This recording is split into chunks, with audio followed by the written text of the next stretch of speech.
नमस्कार। डीडी राजस्थान के विशेष कार्यक्रम उन्नत कृषि खुशहाल किसान में आप सभी का स्वागत है।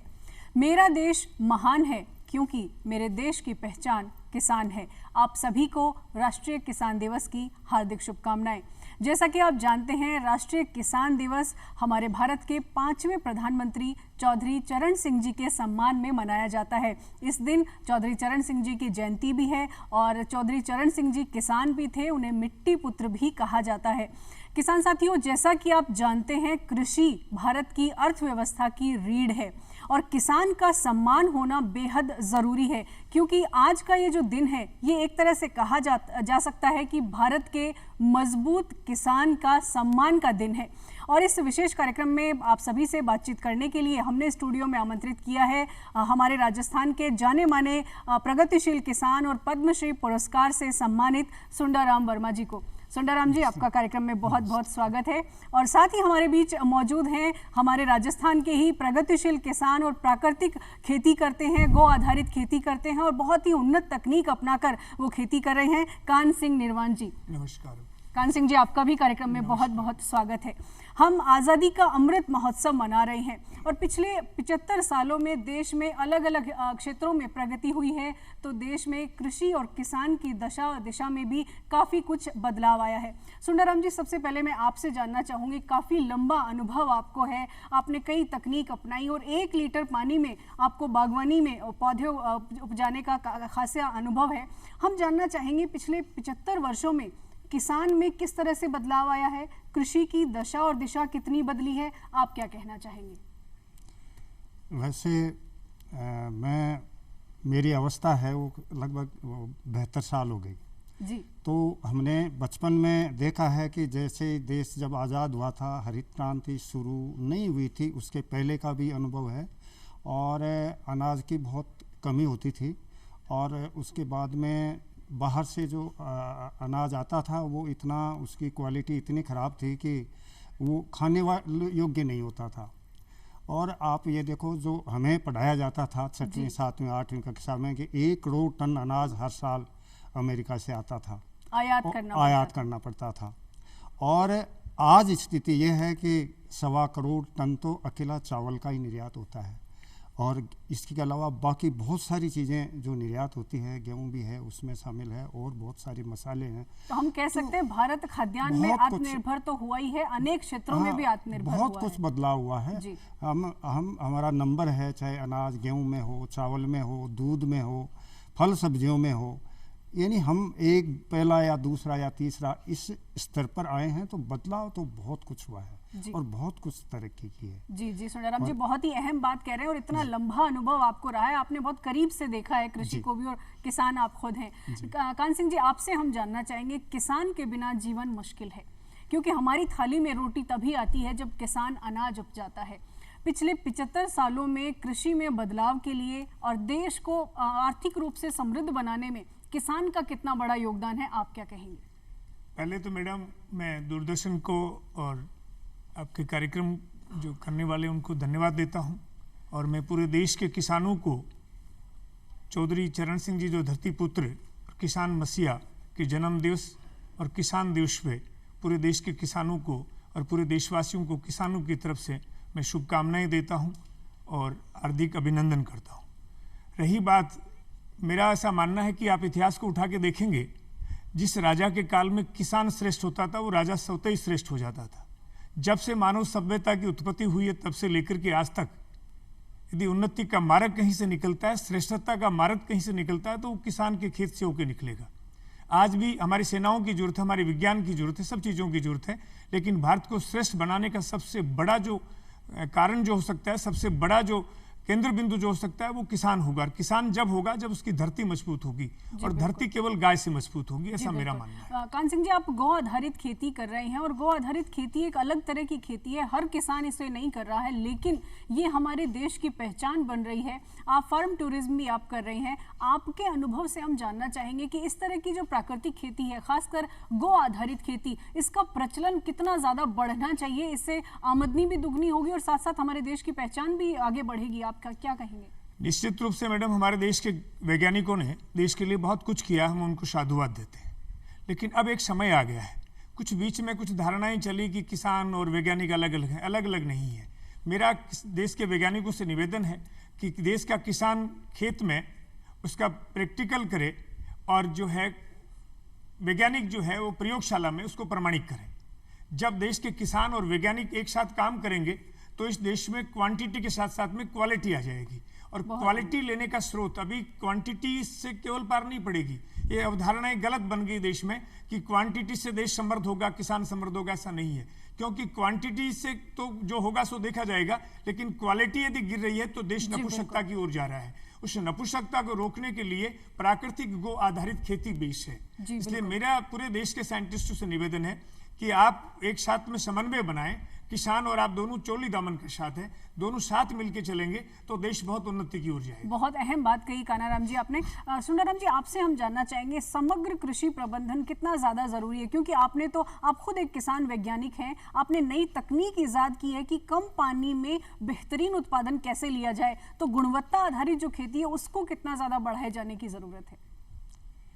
देखिए, पहले तो मैं थोड़ा सा निवेदन ये करूँगा जी कि अभी जैसे प्राकृतिक खेती, गो आधारित खेती की चर्चा की जी, आप 30-40 साल पहले या 10 साल पहले या 5 साल पहले या आज का कोई भी कृषि साहित्य देख लीजिए। जो वैज्ञानिक है उन्होंने जो भी किसानों को बताया वो था कि देसी गोबर का खाद तो जरूरी है ही, बिल्कुल, और उसके साथ में संतुलित उर्वरकों की मात्रा ऐसी उन्होंने सिफारिश की थी। जी, स्थिति बाद में यह आ गई कि गोबर की खाद डालना तो बिल्कुल छोड़ दिया और जो उर्वरक थे उनकी मात्रा बढ़ा दी। तो इससे एक तो असंतुलन हो गया, जी, बहुत पैदावार बढ़ी और किसानों की हालत में काफ़ी बदलाव आया। लेकिन उसके बावजूद भी कुछ इस तरह की जो चीज़ें रह गई जिसको हमें उसको और सही ढंग से लागू करना है। जी, तो गोबर तो गाय से ही आएगा। तो ये सही बात है कि बिना गाय के हमारी खेती है उसकी कल्पना नहीं की जा सकती। और एक आप ये देखिए कि राजस्थान में पूरे देश में सबसे कम बरसात होती है। जी, बिल्कुल, और अकाल भी राजस्थान में ज़्यादा पड़ते हैं। लेकिन अकाल का मुकाबला राजस्थान के लोग इसलिए ज़्यादा अच्छी तरह से कर सकते हैं कि उनके साथ में गोवंश भी साथ में है। वो उससे जो अकाल में भी उससे कुछ न कुछ आमदनी हो जाती है।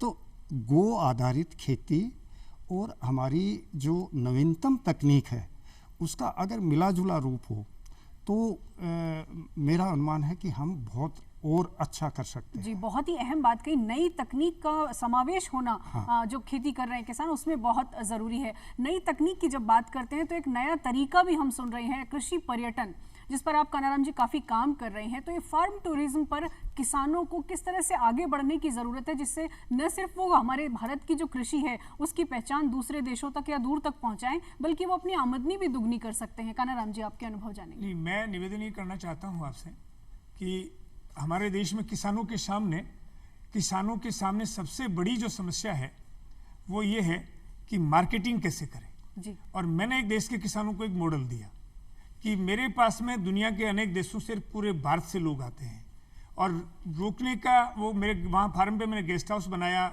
उनके रहने के अनुकूलता के हिसाब से हमने पूरा वातावरण दिया और उस वातावरण में वो किसान के पास में लोग आके रुकते हैं। मेरे फार्म पे भी लोग आके रुकते हैं। वो रात को रुकने का किराया देते हैं, खाने के पैसे देते हैं, सुबह अपनी गाड़ी पूरी सामान की भर के ले जाते हैं। मैंने फार्म पे पूरी प्रोसेसिंग यूनिट लगाई है। मेरा ऐसा मानना है कि किसान की तकदीर बदलने में दो चीज़ें बहुत सहायक हो सकती हैं। एक तो फार्म टूरिज्म और दूसरा जो है वो आपका प्रोसेसिंग। फूड प्रोसेसिंग नहीं होगी तो किसान को जो उचित मूल्य कभी नहीं मिलेगा। तो सरकारों ने इसके लिए प्रयत्न भी किया, मैं सब सरकारों को जो साधुवाद भी देता हूँ, लेकिन अभी जो होना चाहिए वो पूरा इसमें हुआ नहीं है। तो सरकारों को इस पे और काम करना चाहिए। एक बात और जानना चाहेंगे, मान लीजिए किसान को फार्म टूरिज्म में आना है तो वो कौन कौन से पहले कदम होंगे जो हर किसान अगर सोचे कि मुझे इस तरह का कुछ काम करना है तो वो क्या कर सकते हैं किसान? आपका संदेश क्या होगा? इस देश में एक ट्रेड चला कि बड़ा आदमी वो होता है जिसका फैमिली डॉक्टर होता है, होना चाहिए, मैं इसका कोई विरोधी नहीं हूँ।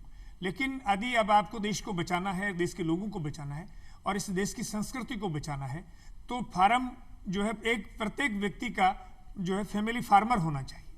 वो किसान के घर जाएं, किसान की समस्याएं देखें, किसान का कार्य देखें और जब वो सब सच्चाई देखेंगे, उसकी ईमानदारी को देखेंगे, उसके वहाँ से अनाज लाएंगे, तो किसान और शहर में रहने वाले हमारे जो प्रबुद्ध जन हैं उनका एक तरह से जो है बहुत इकट्ठे संबंध हो जाएंगे। तो उनको तो रेट में फ़ायदा मिलेगा और उनको उचित चीज़ें मिलेंगी, दोनों का तालमेल चलेगा। तो इसके लिए ये प्रयत्न सरकारें भी करें और प्रबुद्ध जने भी करें। देश को आगे बढ़ाने में सबका योगदान होना चाहिए। तो किसान, हर आदमी को, चाहे वो अफसर हैं, चाहे वो अधिकारी हैं, चाहे राजनेता हैं, चाहे आम कर्मचारी है, शहर में रहता है, उस आदमी को प्रत्येक किसान के खेत में जाकर के साल में 1-2 बार निवास करना चाहिए, उसकी स्थिति को देखना चाहिए और उसके वहीं से उसको सामान खरीदना चाहिए, जिससे बहुत अहम बात कान सिंह जी आपने कही है। हम अक्सर मॉल में या बड़ी दुकानों में जब हम सब्जियां खरीदने जाते हैं तो वहां मोल भाव नहीं करते, लेकिन एक आम किसान की अगर दुकान से हम कोई सामान खरीद रहे हैं, सब्जी खरीद रहे हैं, तो वहां मोल भाव जरूर कर रहे हैं। तो इस किसान दिवस पर सुनाराम जी, आपके जरिए एक मैसेज हम दर्शकों को देना चाहें कि जो किसान खेत से सब्जियां उगाकर वो मार्केट में लेकर आता है, तो क्यों ना लोग उनसे खरीदें। बड़ी दुकानों, बड़े मॉल्स में हम जाते हैं, वो किसान को संबल देने के लिए इससे अच्छी पहल और क्या हो सकती है? सुनाराम जी, आप कह रहे हैं। ये बिल्कुल सही है कि जो जैविक रूप से खेती करते हैं, बहुत सारे किसान करते हैं, बहुत सारे उनके अलग मार्केट हैं, तो उनके वहाँ से जो उपभोक्ता है वो खरीदते हैं जी। बाकी अभी जो सामान्य स्तर पर उगाया हुआ जो भी प्रोडक्ट है, वो अभी भी उनके लिए मार्केटिंग की सही ज़रूरत है, सही दिशा की भी ज़रूरत है, सही नीति की ज़रूरत है, और बहुत कुछ काम किया है जी। लेकिन एक बात मैं बीच में ये कहना चाहूँगा कि कई बार ऐसा होता है कि आज से नहीं, बहुत वर्षों से चल रहा है कि आज जैसे इस समय जयपुर में जो चोमू की मंडी है, गोभी का भाव है वो 2-3 रुपए किलो है जी। कभी प्याज का 1-2 रुपए किलो आ जाता है, कभी टमाटर का आ जाता है। तो हम किसान को क्या करना चाहिए, सरकार को क्या नीति करनी चाहिए, इस पर और बातें ज़रूरत है, क्योंकि हर किसान के खेत में हर उपभोक्ता नहीं जा सकता। बिल्कुल। और हर उपभोक्ता के लिए ये ज़रूरी है कि उसकी भी सुविधाएं थोड़ी हो कि वो कहाँ मार्केट हो, तो मार्केट सिस्टम थोड़ा बहुत मजबूत हो, तो इन सब चीज़ों से थोड़ा बचा जा सकता है। सुनाराम जी, भारत सरकार ने एक बहुत ही अहम योजना, जो कि एक ऐतिहासिक कदम है, किसान सम्मान निधि योजना। तो आर्थिक रूप से संबल प्रदान करने के लिए किसान के लिए योजना शुरू की गई है। किसानों को आर्थिक रूप से संबल मिल भी रहा है, किसान आगे भी बढ़ रहे हैं। आप अपने अनुभव से क्या कहेंगे कि इस तरह की योजना से किसान आगे बढ़ सकते हैं? ये शुरुआत है और बहुत अच्छी शुरुआत है जी। लेकिन इसके साथ में जो जितना दिया जाता है उसको अगर देखें तो देखो, कोई भी सहायता कितनी भी हो, थोड़ी हो बड़ी हो, उसका सहारा तो मिलता है, इसमें कोई दो राय नहीं है, और उससे किसान के मतलब हालत में सुधार होता ही है। लेकिन हमें थोड़ा ये स्थिति अगर हो कि किसान को ज़रूरत नहीं पड़े, इसके लिए जो उपाय करने चाहिए वो भी थोड़े मतलब आय के नए स्रोत भी तलाशने होंगे। आय के नए स्रोत बहुत सरकार ने बहुत सारे प्रयास किए हैं। आप ये देखो कि फूड प्रोसेसिंग के लिए तो इतना काम कर रहे हैं कि लाखों रुपए का अनुदान, चाहे 10 लाख, 20 लाख, 50 लाख, वो अनुदान भी दे रहे हैं। कोई भी अगर फूड प्रोसेसिंग के लिए कर रहे हैं तो और लोन भी दे रहे हैं। जी बिल्कुल। लेकिन किसान की, हमारे विशेषकर अपने देश के किसान उगा सकता है, बहुत अच्छी खेती कर सकता है, बहुत अच्छा उत्पादन ले सकता है, लेकिन वो व्यापारिक रूप से अभी उतना संभल नहीं पाया है कि वो ये इन चीज़ों को वो खुद इसमें प्रयास करे। उसकी ज़रूरत तो ये थोड़ा प्रयास खूब हो रहा है, पर ट्रेनिंग आयोजित किए जा रहे हैं, उसके लिए सेमिनार आयोजित किए जा रहे हैं, लेकिन फिर भी हम बहुत पीछे हैं। जी जी, हम आगे बढ़ने की सुनाराम जी जरूरत है, और किसान को आगे आने की जरूरत है, क्योंकि व्यवस्थाएं मौजूद हैं। कान सिंह जी, आपसे हम जानना चाहेंगे, आप फूड प्रोसेसिंग पर भी आप काफी काम कर रहे हैं, और फूड प्रोसेसिंग एक ऐसा जरिया है जिसमें भारत में हम देखें तो महिलाएं स्वयं सहायता समूहों के जरिए बड़ी तादाद में खाद्य प्रसंस्करण का काम कर रही हैं। फूड प्रोसेसिंग में किसानों को, खासकर युवा इसमें अगर आगे आते हैं तो हमारी कृषि की दशा कितनी बदल सकती है, और किसान की जो आर्थिक स्थिति है वो कितनी मजबूत हो सकती है? कान सिंह जी। मैडम, ये केवल आर्थिक विषय नहीं है जी, ये विषय देश को मजबूत करने का है।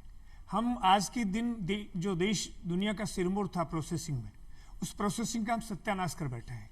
हमारे देश के किसी भी इतिहास में कभी भी मसाले पीस करके नहीं खाए गए, या तो पत्थर पे बांटते थे या कूटते थे। आज पीसे हुए खा रहे हैं, उनमें कोई गुणवत्ता ही नहीं होती है।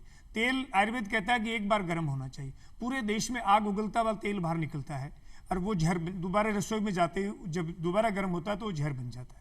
तो शुद्ध प्रोसेसिंग होगी तो देश के युवा जो है ताकतवर बनेंगे, देश के युवा जो है समृद्ध बनेंगे। दुनिया में सबसे उत्तम जीने की विधि कोई है तो वो कृषि है। बिल्कुल।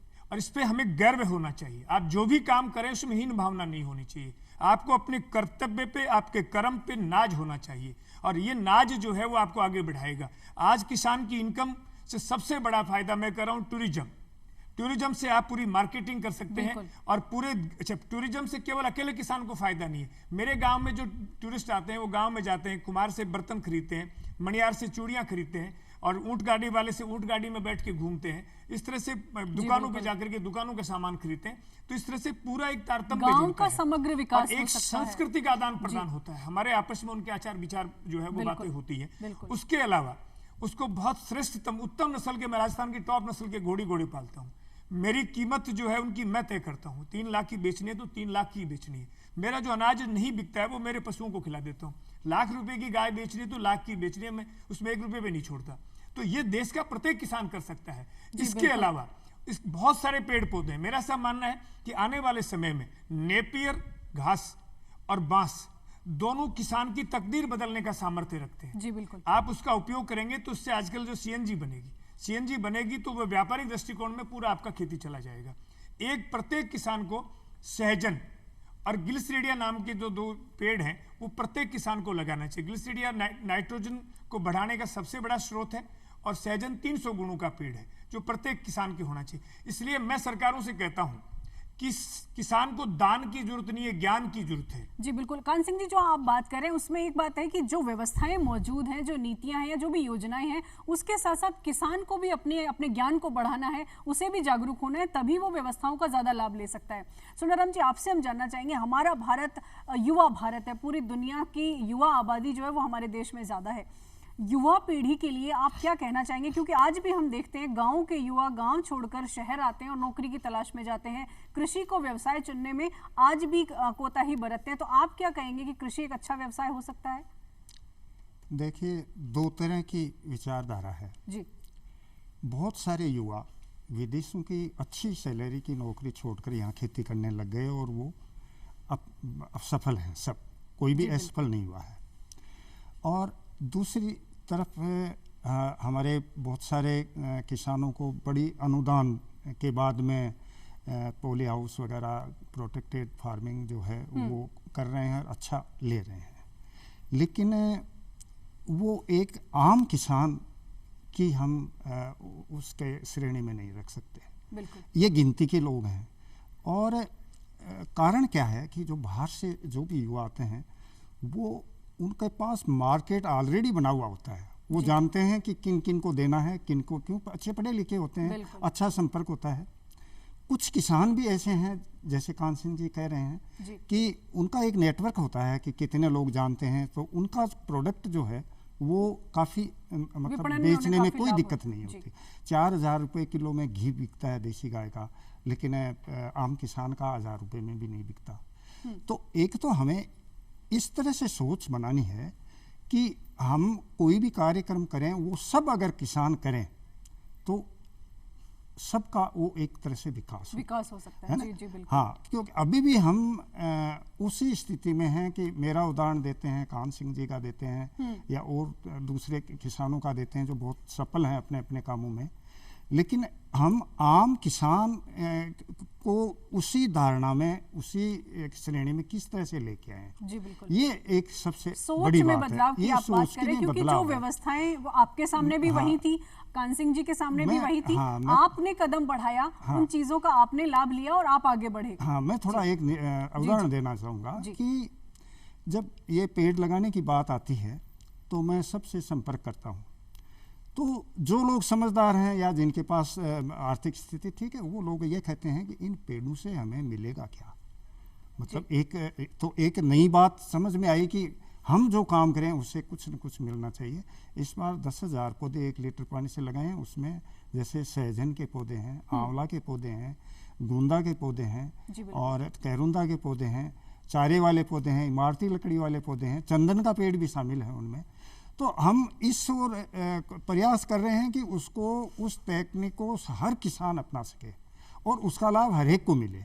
तो हमें ये करना है कि जो चीज़ें सीमित जगह पर है उसको हम हर जगह कैसे लाएं, और वो महंगी है तो उसको सस्ती कैसे बनाएं, और उसको उस किसान को इतना संबल मतलब उसको इतना किस तरह से संबल उनको दें कि वो अपने आप आगे बढ़ सके। जी कान सिंह जी, आपसे जानना चाहेंगे, क्योंकि आप बहुत सारा काम कर रहे हैं, आप नई तकनीक को अपने अपनी कृषि में ऐड किया है, फार्म टूरिज्म आप कर रहे हैं, फूड प्रोसेसिंग का आपको काफ़ी अच्छा अनुभव है, गो आधारित खेती आप कर रहे हैं।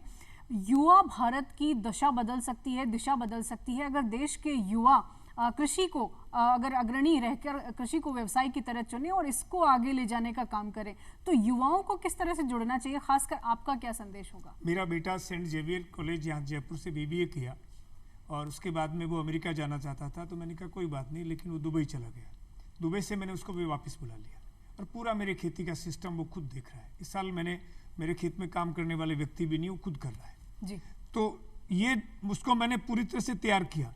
उसकी मानसिकता में ये बात बढ़ाई कि इससे बड़ा शानदार जीवन जीने की कोई पद्धति नहीं है। तो मैं बार बार सब सरकारों से निवेदन करता हूं कि आप जब तक इससे नौजवानों को आकर्षित करने के लिए ऐसे मॉडल किसान हैं, उनके यहाँ ट्रेनिंग सेंटर नहीं खोलेंगे। जी बिल्कुल। आपके वर्मा जी का जो लाभ है, जो अनुभव है, उसका लाभ को बाजार में चलते हुए नहीं मिलेगा बिल्कुल। इनके यहाँ युवा जाएं, उनके यहाँ ट्रेनिंग के प्रोग्राम हो, इस तरह से पूरे देश भर में यहाँ किसानों के घर पे ही ट्रेनिंग हो। उन ट्रेनिंगों से वो प्रैक्टिकल, देश में दुनिया में ज्ञान जो है आप सुना हुआ भूल सकते हो, पढ़ा हुआ भूल सकते हो, लेकिन देखा हुआ कभी नहीं भूल सकते। और जो सबसे ज्यादा जो ज्ञान, जो स्रोत जो है 70% 80% जो ज्ञान जो है वो केवल देखने से आता है। तो देखने के सेंटरों पे आपको इस तरह के प्रोग्राम देने पड़ेंगे। युवाओं को पूरे सिस्टम, आज का वैज्ञानिक युवा हो गया है, वो हानि लाभ सब जानता है, तो प्रैक्टिकल जब देखेगा, समझेगा, तो निश्चित रूप से इस मार्ग पे आगे बढ़ेगा। और इस देश का, जैसे प्रधानमंत्री जी चाहते हैं कि देश जो है 3 चीजों से श्रेष्ठ बने, शिक्षा और आपकी चिकित्सा, आयुर्वेद और कृषि। तो कृषि और आयुर्वेद दोनों तो किसान से ही जुड़े हुए हैं। इन दोनों में श्रेष्ठता किसान ले जा सकता है। और युवा जब आएगा तो वो और स्पीड से, क्योंकि आधुनिक और पुरातन दोनों का जब समन्वय होगा तो उसकी स्पीड निश्चित रूप से बढ़ेगी, क्योंकि पुरातन हमारी जड़ें हैं। जी बिल्कुल। और आधुनिक चाहे हम आकाश में उड़े, पाताल में रहें, कहीं पर भी रहे, लेकिन हम जड़ें नहीं छोड़ेंगे तो हम नष्ट हो जाएंगे। तो जड़ें भी हमारी मजबूत होनी चाहिए और हवाई जहाज से रोज चांद पे जाके प्लाट भी हमें कटाना चाहिए। बहुत ही अहम बात कही कान सिंह जी आपने। सुनरम जी, आप क्या संदेश देना चाहेंगे कि जो किसान हैं वो भी अपनी मानसिकता में, अपनी सोच में बदलाव लाएं और नई तकनीक के प्रति जागरूक बने? आप क्या कहेंगे? देखिए, जो नई तकनीक है उसको तो अपनाना ही पड़ेगा।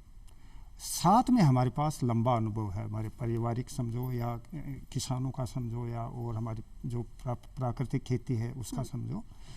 तो अगर हम खेती इस सिद्धांत से करें कि थोड़ा करें लेकिन अच्छी उत्पादकता और गुणवत्ता के साथ करें, तो लागत कम आएगी और वो फायदा होगा, तो किसान अपने आप इस ओर मुड़ जाएंगे। दूसरी बात कि एक सरकारी रीति नीति भी इस मामले में बहुत रोल अदा करती है। आप ये देखो, इन वर्षों में हमने ये एक सोच रखी कि कितना हमारे पास उत्पादन है, कितना अधिक है, कितना हमें एक्सपोर्ट करना है, तो उस हिसाब से सरकार की नीति रही। तो इस बार जो जितने भी जिन्स हैं जो आम किसान उगाता है, चाहे गेहूँ हो, सरसों हो, चना हो, बाजरा हो, मूंग हो, इन सब चीज़ों की कीमतें इतनी है कि उपभोक्ता की पहुंच में भी है और किसान के लिए भी लाभदायक है। जी।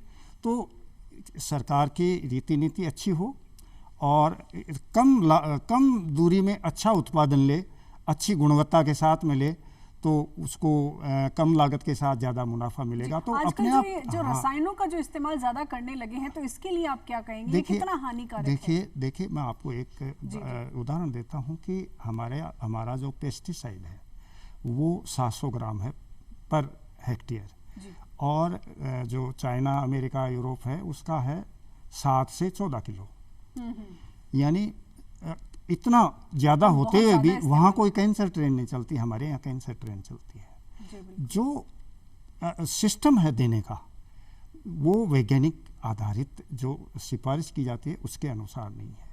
अगर हम पहला काम ये करना चाहिए कि हमें एक संतुलित अंधाधुंध प्रयोग किसी का नहीं करें, जी फिर धीरे धीरे जैविक तरीके उसको ले सकते हैं काम। जैविक की ओर आएं, उसको कम करते जाएं और आखिर में जाकर अगर गो आधारित प्राकृतिक खेती जी, हो जाए बिल्कुल। तो फिर वो एकदम वो सही काम होगा। बिल्कुल। एकदम से हम किसी भी काम को बंद नहीं कर सकते, उसमें सुधार की जरूरत है। जी, उन्हें कम किया जा सकता है, अंतिम हाँ, विकल्प के तौर पर उसका हाँ, इस्तेमाल कर सकते सुधार की जरूरत है। जैसी सिफारिश है उसमें कोई गड़बड़ नहीं होनी चाहिए। हैं। जी बिल्कुल। ये हमारे यहाँ थोड़ा असंतुलन चल रहा है। जी जी सुनेराम जी, आप दोनों से बहुत ही अहम चर्चा रही किसान दिवस के इस उपलक्ष्य पर। आपके अनुभवों से निश्चित रूप से हमारे दर्शक, हमारे जितने भी किसान साथी हैं, उनको जरूर लाभ मिलेगा। आप दोनों का कार्यक्रम में आप पधारे, आपका बहुत बहुत धन्यवाद। कान सिंह जी आपका भी और सुनेराम जी आपका भी। जी, आपको तो आज का कार्यक्रम बस इतना ही। आपको कैसा लगा आप दूरदर्शन से संपर्क कर सकते हैं। फिलहाल हमें इजाजत दीजिए, नमस्कार।